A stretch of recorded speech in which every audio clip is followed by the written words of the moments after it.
My name is Mohammad Hanif, and I represent Broadcom at the SONiC Governing Board. Also, I lead the software development of SONiC at Broadcom, which is one of the largest contributor of open source SONiC code base. Broadcom has embraced SONiC and has contributed to the SONiC code base, which has enabled a variety of different use cases, which include enterprise data center use case as well as the SONiC Edge use case. Also, Broadcom has deployed SONiC in its IT ecosystem.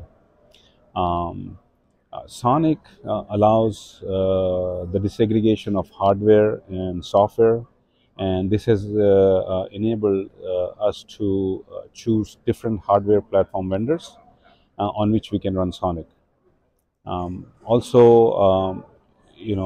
Broadcom has contributed platform development kit to the SONiC community. This allows rapid development and bring up of SONiC on hardware platforms.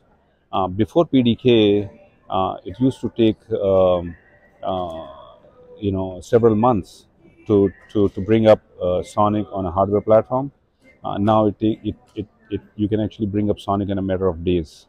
Also, Broadcom has enabled SONiC on a majority of its switch silicon ASICs, and Broadcom has contributed Unified Management Framework, also known as UMF. This allows SONiC applications to use a single interface to bring in the CLI and programmability APIs using a Yang data model. You can utilize those programmable APIs either through GNMI or REST, and build tools for SONiC configuration, SONiC automation and orchestration, as well as monitoring of SONiC data centers. Broadcom has developed a test automation framework known as SpyTest. And using that framework, we have developed 6,000 plus functional test cases. Today, SONiC community is utilizing those test cases to ensure the quality of SONiC is maintained, and also ensures that any new enhancements does not cause any regression issues. SONiC is an open source NOS, and that means that you have no vendor lock-in, and you have a freedom to enhance and customize SONiC for your needs. SONiC has a very vibrant community, and each member in that community brings in unique strength, and that allows the SONiC community to thrive. Also, SONiC has a modular architecture. In this one, each module runs in a container, and these modules talk to each other using a switch state services. So you can literally pick and choose different modules to customize your package of SONiC for your specific use case. Also, SONiC runs on top of switch abstraction interface, also known as SI, and which allows SONiC to be vendor agnostic. So you can run SONiC on different vendor switch ASICs, and all you need to do is just change the SI adapter, and you don't need to make any changes to the SONiC operating system. With the flexible architecture of SONiC, it's a lot easier to add features and also to customize SONiC for a variety of different use cases. I see that with SONiC Dash, you can now run SONiC on smart NICs, also known as DPUs and IPUs. What I also see that with Broadcom's contribution of AI features to the community, you can now build AI fabrics using SONiC. You can use SONiC not just to build scale-out AI fabrics, but also to build scale-up AI fabrics as well. SONiC is also making inroads into the WAN and DCI arena, with the contribution of features such as SRv6, Q-in-Q, and VLAN translation, and others.